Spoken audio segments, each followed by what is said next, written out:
Good morning friends, welcome back to our channel. আমার সারাটা দিন ব্লগস। আজ আমরা কোথায় যাচ্ছি? আমরা রেডি হয়ে গেছি। আমরা কোথায় যাচ্ছি? এখন কটা বাজছে বলো তো?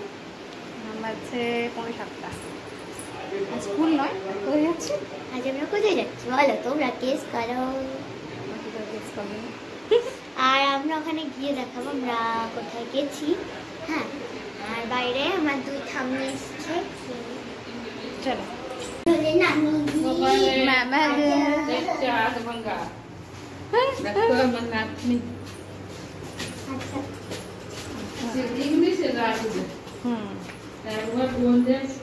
সেরাই বলছে।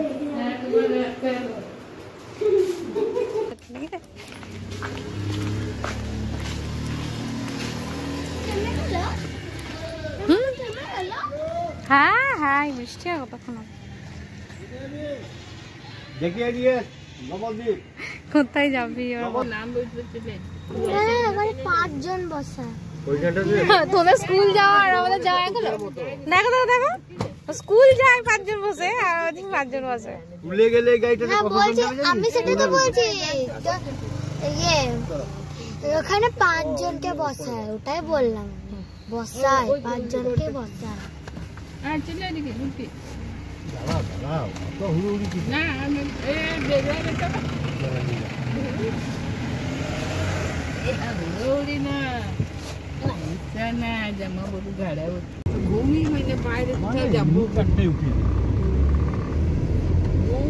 বাইরে কোথাও কিছু পড়াতে হবে তাহলে মাথাটা করে না, বলে রামকে বললে সকাল সকাল আছে রাম খাচ্ছি বলে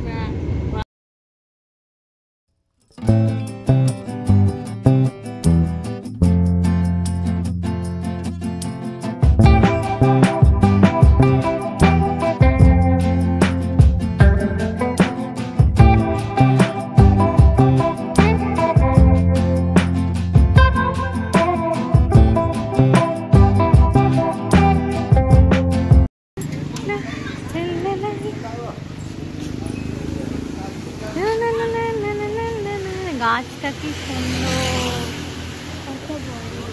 পুরো ছাওয়া করে আছে। দোকান তো ছাড়বি নাকি? হ্যাঁ, ফেমাস দোকান। বসো বসো বসে পড়ো, জায়গা নেই না। বলো এবার কে কি খাবে? আমি তো মুড়ি। আমি আর বেটু এক জায়গায় খাবো না। কি কি কি কচুরি কে খাবে, মুড়ি কে খাবে? তিন বোন মুড়ি, ঘুগনি মুড়ি না চপ মুড়ি? তুমি ভাবো তাহলে, ভেবে না তুমি। আমি দিয়ে দেবো, আমি তুলছি, তোমাকে দিয়ে দেবো। ও ঠিক আছে ঠিক আছে।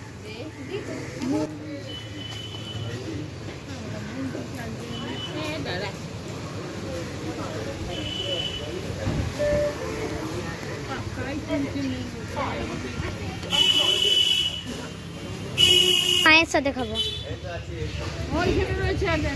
কি নামটা?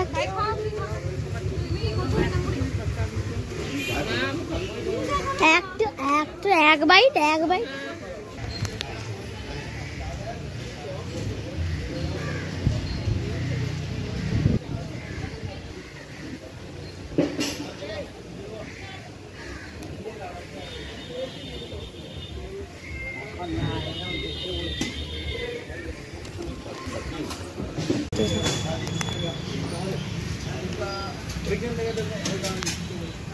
ও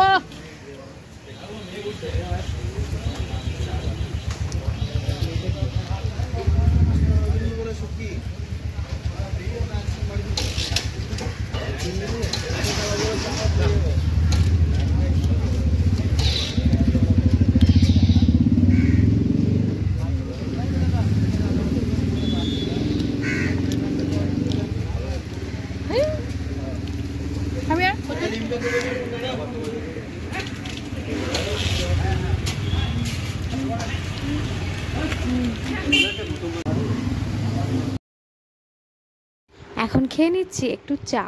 সকাল থেকে জানো তো চাটা কিছু খাইনি, না খেয়ে বেরিয়েছিলাম।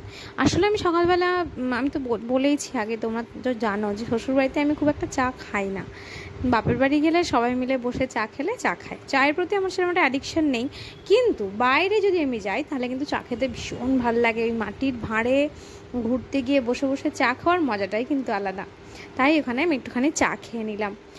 সকাল থেকে সেরকম কিছু খেয়ে বেরোয়নি, সকালবেলা খালি থাইরয়েডের ওষুধটা খেয়েই চলে গেছিলাম। তো ওখানে গিয়ে টিফিন করে নিল সবাই, মোটামুটি ওখানে সবাই খেয়েছে, কেউই টিফিন করে যায়নি। তো চলো আবার আমরা আমাদের গন্তব্যের দিকে এগিয়ে চলেছি। আর কোথায় যাচ্ছি সেটা তোমরা একটু পরেই জানতে পারবে। তো চলো দেখতে থাকো।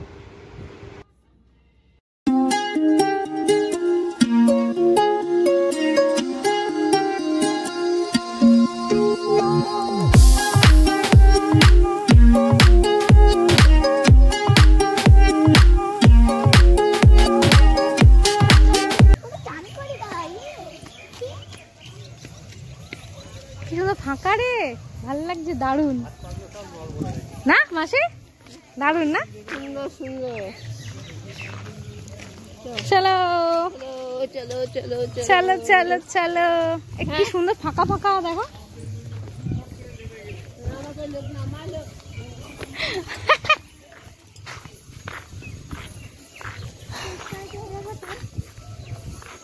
তো এখানে জামা কাপড় ছাড়া জায়গা আছে, কি সুন্দর।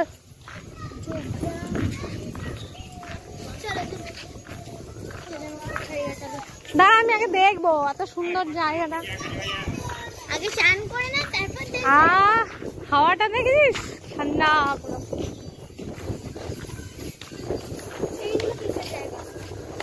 হ্যাঁ দারুন, কিন্তু এটা আমার খুব পছন্দ হয়েছে। কি নাম রে এটা? কতটা ঘাটের তো নাম আছে।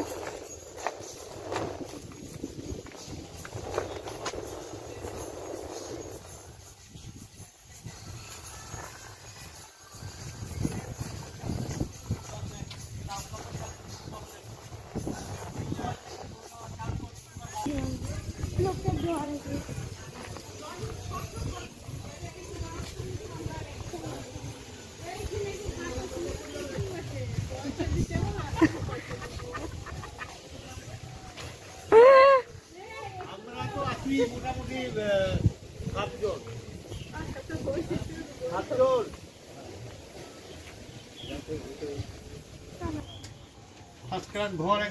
সুন্দর।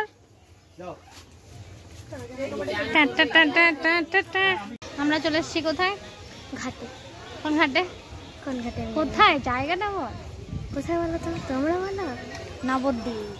আমরা ঘাটে বললে তো তোমরা বুঝতে পারবে যে নবদ্বীপ। আমরা এখন নবদ্বীপে চলে এসেছি, এখন রয়েছি গঙ্গার ঘাটে, স্নান হবে আমাদের এখন। খুব সুন্দর ঘাটটা, খুব সুন্দর, একদম চারিদিকে গাছপালার ছাওয়ায় ভর্তি। গাড়িটা কোথায় পার্কিং এই তো ওই তো সামনে। চলো স্নান টান করা হোক, আমাদের দেখিয়ে আনি যে আমরা কোথায় সব করছে। এইদিকে দাদারা চান করছে, এইদিকে আমরা নামবো চান করতে। আর ওই দিকে হচ্ছে ওই যে এইদিকে এদিকে গেট আছে, এই দিক দিয়ে চলে হচ্ছে আমাদের চেঞ্জ করার রুম। আমাদের সবারই মধ্যে অনেকজন চেঞ্জ করছে ওখানে, আবার অনেকজন করেও না, মানে সবারই স্নান করলাম।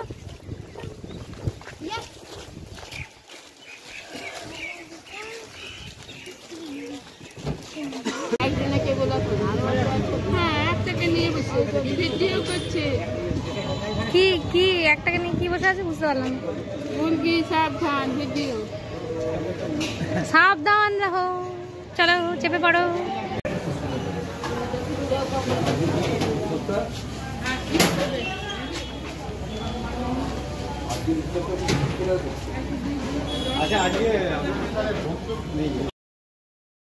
খুব সুন্দর করে আমাদের স্নানটা হয়েছে জানো তো। তারপরে আজকে কিন্তু প্রচুর ভিড়, তাই আমরা 2 জায়গায় ভোগ খেতে গিয়েও পাইনি। তারপরে আমরা এসেছিলাম চৈতন্যদেবের যে 60 ফুটের মূর্তিটা আছে নবদ্বীপে সেখানে, আর সেখানে কিন্তু ভোগ অ্যাভেলেবেল ছিল। তাই 120 টাকা করে আমরা টিকিট কেটে নিয়েছিলাম, কেটে নিয়ে আমরা ভোগ খেতে বসে পড়েছি। এখানটা কিন্তু খুব সুন্দর, ঠান্ডা আর একদম নিরিবিলি, কোনো ভিড়ভাট্টা ছিল না। তো এই দেখো ভোগের খাওয়ার শুরুটা তোমাদের জন্য শ্যুট করলে পুরোটা শ্যুট করতে পারি। তো চলো দেখতে থাকো। আমরা এখন রেস্ট নিচ্ছি, এখানটা ভীষণ ঠান্ডা। এটা হচ্ছে মন্দিরটা, এখানে হচ্ছে আমরা ভোগ খেলাম। কিন্তু এই জায়গাটা খুব সুন্দর, ভিড় ভাড়টা নেই, ফাঁকা ফাঁকা বলো। হ্যাঁ বলছি জায়গাটা খুব সুন্দর। ওই দিকগুলো বেদ দেওয়ার আগে এই গুহায় আমরা ঢুকবো এবার। এই বেটু তুমি আমার এখন ধরো, ভালো করে ধরো ধরো। এই কি সুন্দর, গুহার ভেতরে ভেতরে যাচ্ছি। গুহার ভেতরে ভেতরে বিভিন্ন ধরনের লাইট। জুতো খুলে ঢুকতে হবে নাকি? না না না না রে, এরা জুতো খুলে এসছে টোটোতে।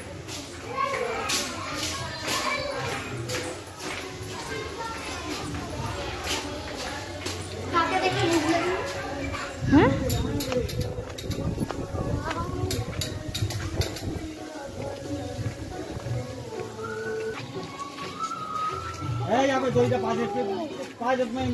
আমি বলছিলাম 60 ফুট হবে না। দড়িটা পায়ে ধরাচ্ছি ভালো করে। কোন দিয়ে? এই ঘুরে ঘুরে যেতে হবে।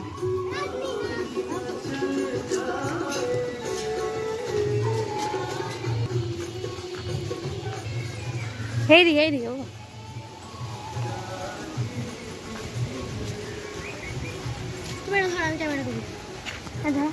ব্যাগ ব্যাগে কি করতে নিয়ে এসেছিস? বহন করতে রুমাল আছে, চেনটা গলায় ঝুলে রুমাল আছে তাই না?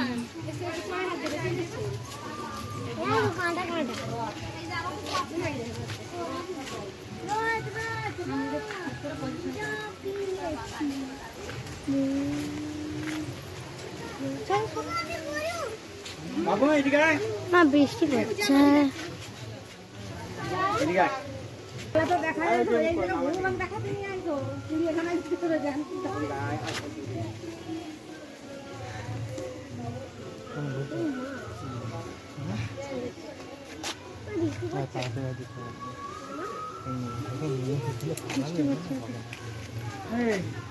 তো কি করবো বলো? এই রথটা কি সুন্দর না? অতক্ষণে বুঝতে পারলি?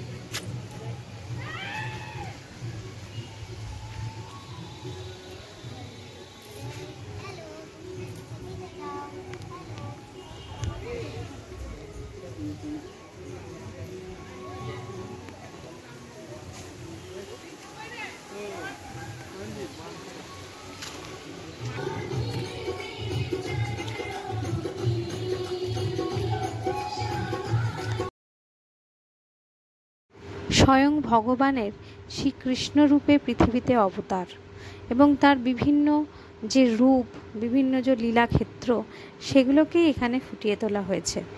আর কি বলতো, ভেতরটা এত শান্তির, এত ঠান্ডা, আর মানে ইচ্ছে করছে না যে এখান থেকে বেরিয়ে যায়।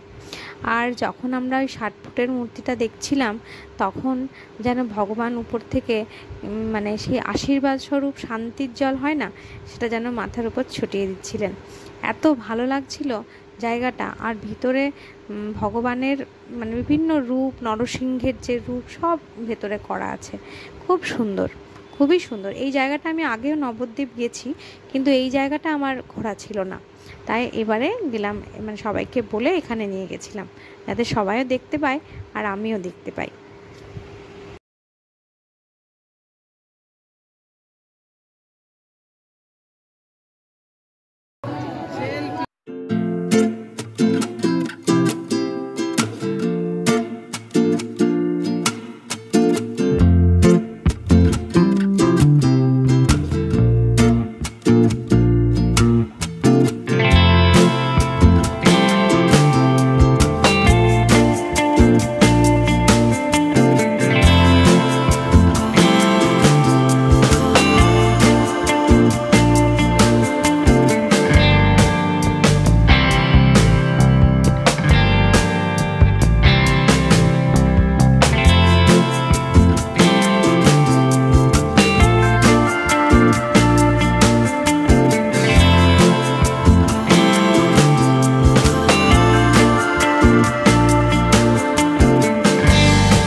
চালাচ্ছে পিছনে রাধা।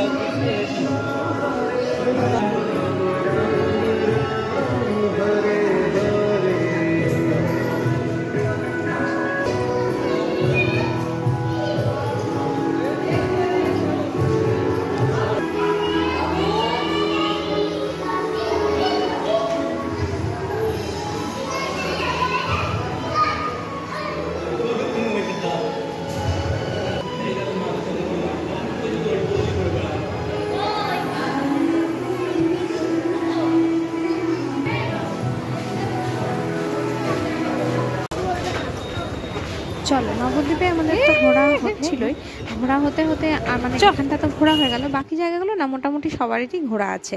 তাই জন্য আমার শ্বশুরমশাই বললো 2 ঘন্টা 2.5 ঘন্টা আমরা কোথায় বসে থাকবো, তার থেকে চলো আমরা মায়াপুর ঘুরে আসি। তো সবাই তার তো সম্মতি দিল যে সত্যি তো এতক্ষণ বসে কী করব, তার থেকে আমরা মায়াপুর ঘুরে আসি। তো চলো মায়াপুর ইস্কনে এবার যাচ্ছি, তোমাদেরকেও সঙ্গে করে নিয়ে যাব। তো চলো আমাদের সাথে মায়াপুর ইস্কন।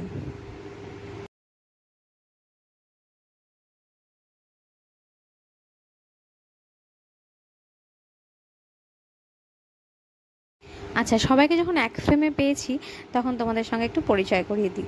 এই ধারে যে বসে আছেন উনি আমার শ্বশুরমশাই, আর তার পাশে যে বসে আছেন উনি আমার শাশুড়ি মা, আর তার পাশে যে দুজন বসে আছে তারা দুজন হচ্ছে আমার মাসি শাশুড়ি, আর তার পাশে যে একজন ভদ্রলোক বসে আছেন উনি আমার মেসোমশাই, মানে আমার মেজো মাসি শাশুড়ির হাজব্যান্ড।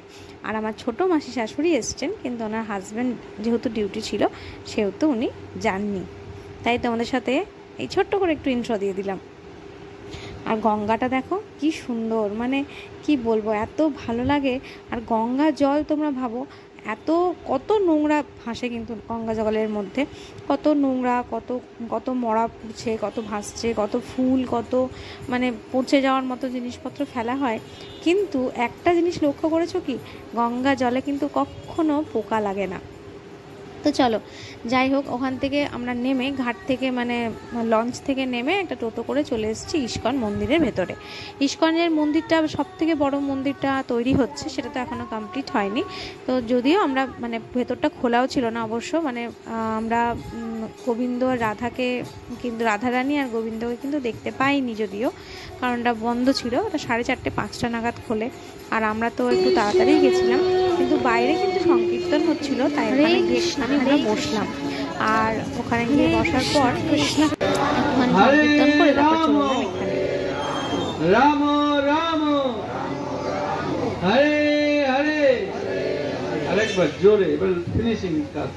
হরে কৃষ্ণ হরে কৃষ্ণ কৃষ্ণ কৃষ্ণ কৃষ্ণ কৃষ্ণ হরে হরে হরে হরে হরে রাম হরে রাম হরে রাম হরে রাম রাম রাম রাম রাম হরে হরে হরে হরে। জয় হরি নাম সংকীর্তন।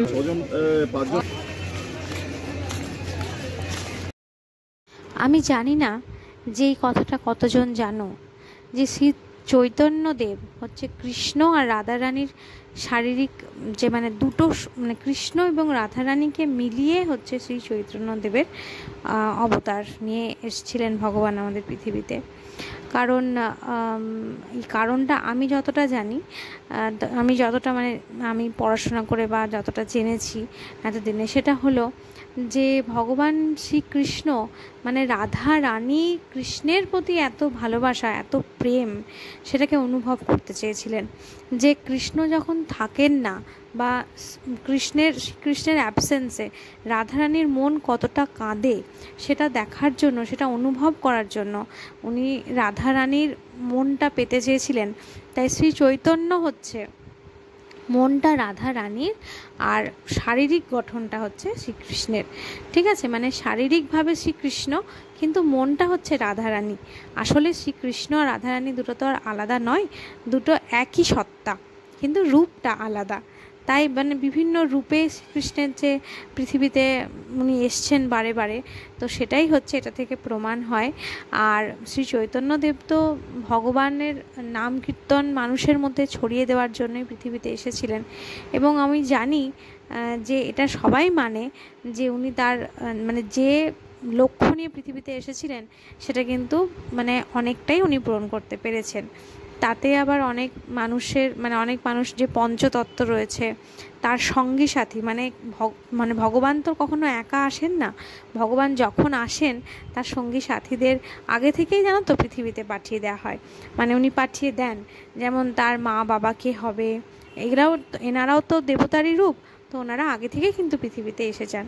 তো এগুলো জানতেও ভালো লাগে আর জেনেও নিজেকে খুব ভালো লাগে যে আমি এমন একটা সুন্দর জায়গার সাথে বা একটা এমন একটা সুন্দর সংস্কৃতির সঙ্গে আমি জড়িত, বা আমি এমন একটা সংস্কৃতির মানে মধ্যে বড় হয়েছি বা পশ্চিমবঙ্গে জন্মগ্রহণ করেছি যেখানে স্বয়ং ভগবান নিজে মানে পদার্পণ করেছেন কোনো একটা কারণে, সেটা ভাবতেও ভালো লাগে। আর নবদ্বীপের মায়াপুরের মাটি তো আর কি বলবো, এখানে স্বয়ং গঙ্গা বয়ে যাচ্ছে আর এখানকার মানে ভগবানের যেখানে বাস ছিল সেই মাটি মানে অপূর্ব, সত্যি অপূর্ব। যদি যারা দেখেছেন ঠিক আছে, আর যারা কেউ যদি কোনোদিন নবদ্বীপ মায়াপুর না দেখে থাকো, আমি অবশ্যই রিকোয়েস্ট করব একবার ঘুরে এসো, ভীষণ ভালো লাগবে।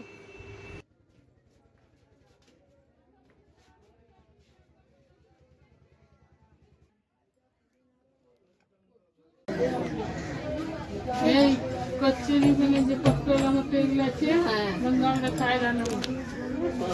ওই ছিল সেই পিঠে উঠেছিল।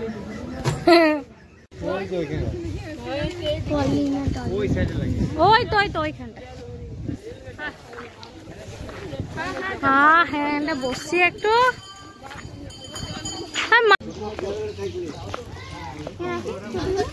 আমার এই জটিগুলো এত উপরে রাখি, পুরো এখন ভিজে যাবে। তুই অতগুলো ক্যান নিয়ে তো নামছিস, বেশ পারবি। আমরা চলে এসেছি এবারে সর্বমঙ্গলা মন্দির। কোথায় বলো তো? বর্ধমানের সর্বমঙ্গলা মন্দির মায়ের কিন্তু মন্দির। আর এখানে আমি প্রথমবার এলাম, কিন্তু এত সুন্দর। এখানে একটা গাছ আছে জানো তো, আমার শাশুড়ি মা অনেক দিন আগে এখানে এসেছিলেন। তো এখানে একটা গাছ রয়েছে, বট গাছ, যেটা কাটলে নাকি তার গা থেকে রক্ত বেরোয়, মানে লাল রক্তের মতন রস বেরোয়, ঠিক আছে। তো এটা এখানকার কি বলবো বিখ্যাত জিনিস। তারপরে মায়ের যে কোষ্ঠী পাথরের মূর্তিটি রয়েছে সেটা মানে বেনে বউদের জালে ধরা পড়েছিল, তারপরে মহারাজকে স্বপ্নাদেশ দেন মা, তারপরে মহারাজ যে বর্ধমানের তখন মহারাজ ছিলেন উনি কিন্তু ওই যে কোষ্ঠী পাথরটা উনি প্রতিষ্ঠা করেন। এটাই এই মন্দিরের হচ্ছে মানে বিখ্যাত স্টোরি বা গল্প যাই বলো। তো খুবই জাগ্রত মা। আর এখানে জানো তো 4-5টা একসাথে বিয়ে হচ্ছিল, কালকে অনেকগুলো বিয়ে ছিল। তো আমরা একটা বিয়ে তো হতে দেখলাম, আর কিছু বিয়ে আগে হয়ে গেছে। তো যাই হোক, মায়ের মূর্তিটা তোমাদের সঙ্গে শেয়ার করেছি, তোমরাও দেখো। আর খুব সুন্দর মন্দিরটা, পুরো মন্দিরটার যে চারিদিকটাই ভীষণ সুন্দর। তো ওই দেখো মায়ের যে কোষ্ঠী পাথরের মূর্তিটি রয়েছে